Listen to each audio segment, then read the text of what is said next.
Alright, so I'm filming a quick video here to show you all some things that I recently picked up.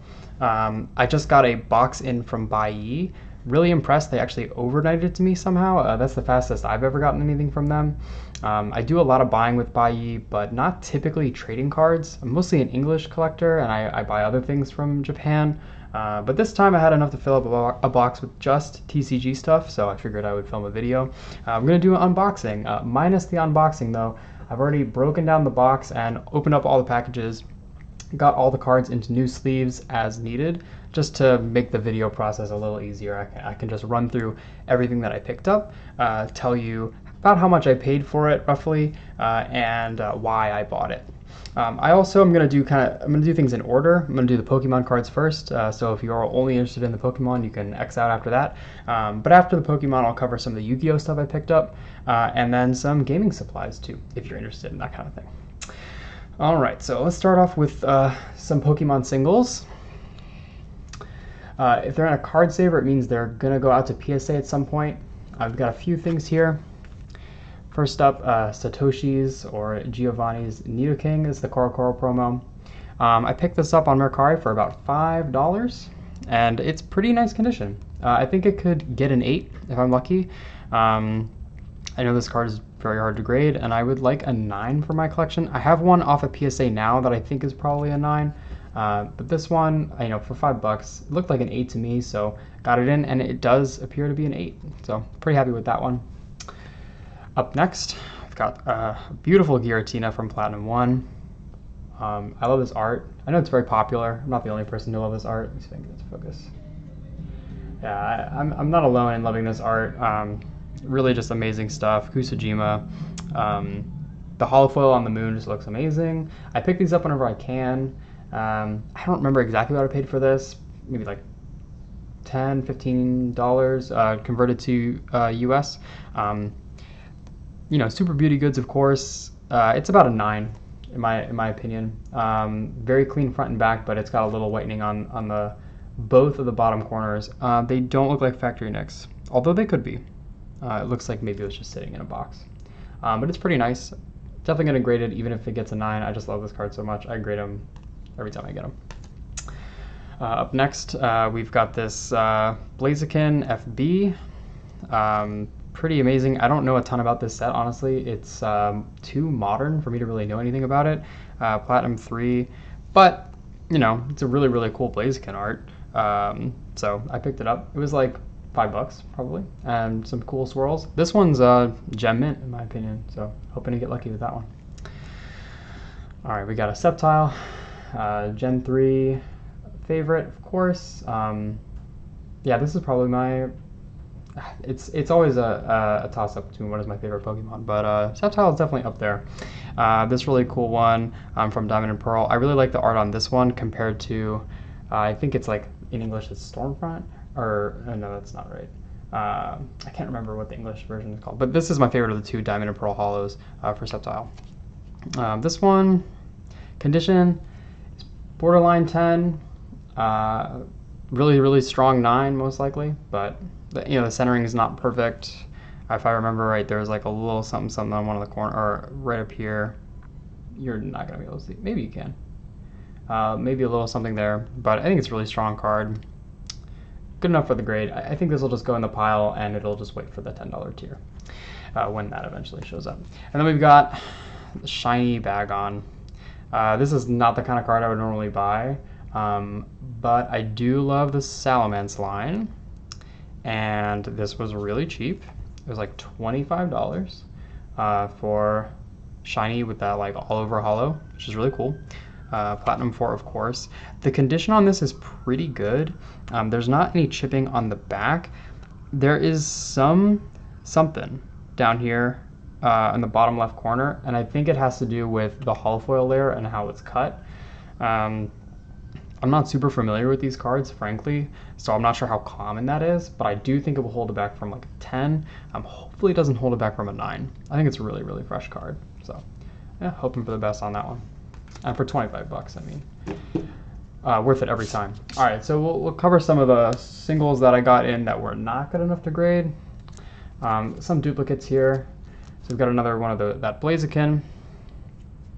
a Sceptile here. This is the other art that I meant. I like the other art. It's a little bit more dynamic, although this Sceptile is looking very mean and cool, which is awesome. This Swampert is in really nice condition. It's definitely an easy 9. I'm just not sure if I would grade it. It may find itself into a saver, but we'll determine that later. Salamence from Diamond and Pearl. I love these like 3D Diamond and Pearl arts. They're just like so goofy in my opinion, like very like Pokemon Stadium. Cool card, has a lot of edge wear. Super Beauty Goods, of course. Edge wear is also the name of the game with this Altaria. I love this card from the deck. Beautiful, beautiful Harada art, but the condition's always so bad on these. Just really messed up. So up next, we've got a few Blaziken. I always buy these whenever I can. And for prices on these, I'm usually paying like around $5 or less. Same is true for the Blaziken. We've got some Unlimited and First Edition, 2 of each. The condition on these is just not great. I already have a ton in what I think is Gem Mint condition in my grading pile, so I'm not too mad. I feel like I've got this one covered, but I do love this Himeno art. It's really stunning. He's just given a big axe kick to somebody off screen. Poor them. All right, we've got Brock's Omastar here. Pretty cool. Kind of rough condition, honestly, on the back. I got this for a binder set, but I already have one, so I don't know what to do with this. I'll probably just throw it in a pile somewhere and forget about it. And then a couple vending cards. These also similar to Omastar, going for a binder set, which I'll show you in a second. And these are duplicates, so don't need them. Not in the great condition either. Okay, so the last of the Pokemon cards are in black sleeves. These are in KMC Hypermats, and that's because they're going to go into my vending binder. Doing some binder sets this year, specifically some 90 sets, Pokemon and Yu-Gi-Oh!, and I'm very excited to get them complete. Just super iconic sets, unique art. None of you need to hear me say this. I have a ton of the cards already, thankfully, because I was going for Gem Mint copies in a lot of them, but I've kind of since given up because they're kind of hard to get in truly mint condition. There's so many roller lines and a lot of chipping from being peeled, but they're really easy to get in I guess peel fresh condition, near mint condition. So I bought up a bunch. I'm paying like $2 to $5 each. The Scyther is a bit more maybe.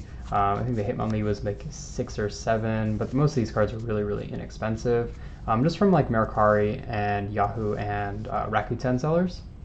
So very happy to get these into a binder. I'm like most of the way there on the set. I think maybe 75%. There are a few of like the bigger cards I need to get. Bigger in quotes. There aren't really cards more than like $20 or $30. And it's just about me finding the time to track down like really good condition copies. I'm trying to go for like near mint plus quality. All right. So that's it for Pokemon. If you're not interested in Yu-Gi-Oh, feel free to hop out now, but we're gonna get into the Yu-Gi-Oh. So we'll start with the higher rarity cards. I've got some singles here. First one is a Bandai 98 Red Eyes.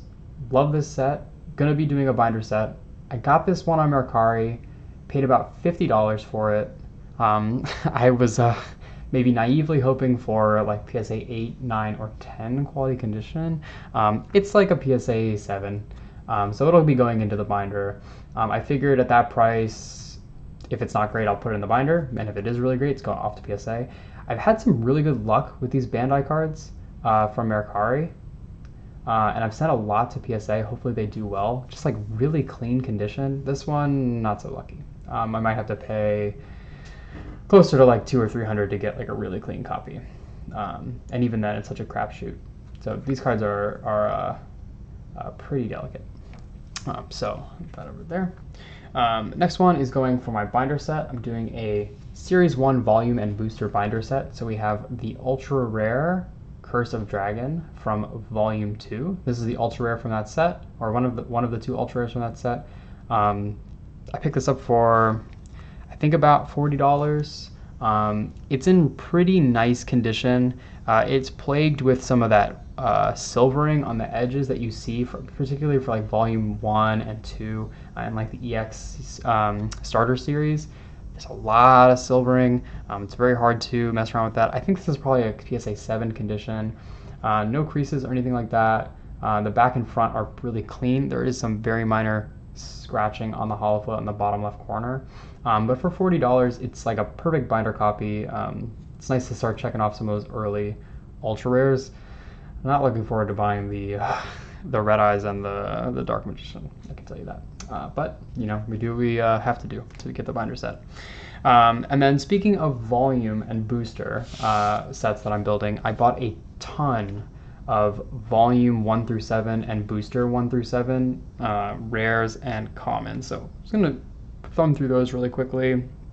The rares I bought as singles. And they're mostly in pretty good condition. There are a few of these that might grade a 10. I don't have them in any particular order here. I'm gonna have to do that later. It's a pain in the butt to order these Yu-Gi-Oh cards because I don't really know the names of all, especially the monsters have really weird names, and there's nothing on them aside from the what's it called, like a password code to like identify them in English. You can use this plus the Yu-Gi-Oh wiki to do it, but God, is it painful. Anyway, so most of these are in, like, I would say like PSA 8 to PSA 9 condition. There are a couple stinkers, like this one has some edge wear that's pretty bad. I might want to replace this one. And then I think unfortunately, Volume 1, this like Magical Spellbook or whatever this card is called, has a crease. Not pleased about that, so I'm gonna have to buy another one. These aren't that cheap either, like $10 for a rare, maybe a little bit more.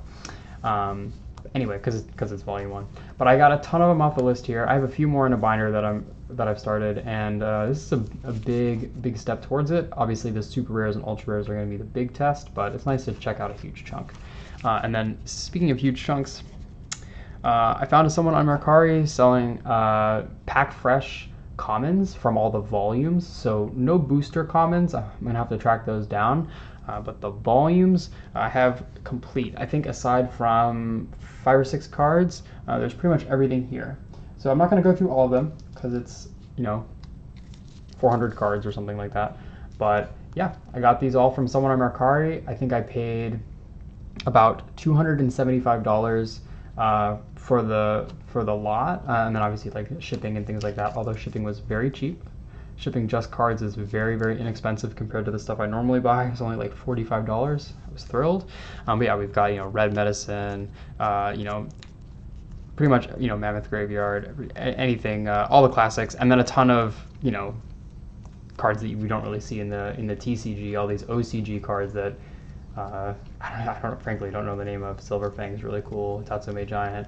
But I just love this like 90s look. The frame is so different and so minimal compared to what it is now. I mean, it's just like such a simple card, huge attack and defense stats. I'm very mesmerized by it. I think a lot of the influence of me doing this set comes from an Instagram account called TCG History. They do a lot of 90s trading cards, so Yu-Gi-Oh, both Series 1 and Bandai, but also a lot of 90s Pokemon. So if you haven't heard of them, I would check them out. And they do Vintage Magic too. I think they're kind of like on hiatus right now, but their account is really awesome. So that's most of the inspiration. That's Volume 1. I have the rest of the volumes. I'm not going to go through all of them, but I'll just thumb through the first 3 here just to show you kind of like the vibe. Some of the monster cards that are in these volumes. Lots of terrible basic monsters or normal monsters, just terrible cards that look so cool. Yeah, look at this guy. Yeah, wouldn't want to see that guy in a dark alley.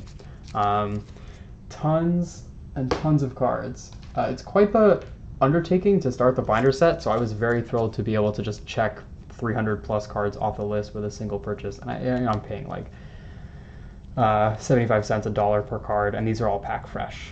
From what I can tell, these would all grade like between 8 and 8 and a 10. Centering holding a few of them back, but these cards are beautiful. So, very thrilled. Look at this guy. Love the cartoony, but also like very dark, very like 90s Japanese anime style. And that's what inspired me to do the set. So that's it for the cards. I bought a couple other things this week. One of them is from Japan, the other thing's not from Japan, so I'm just gonna run through those. First things first, I got another one of these playmats. This is a Magic the Gathering playmat, or I guess you can use it for anything, but it's from a Magic the Gathering Grand Prix in Japan, Shizuoka, from 2014.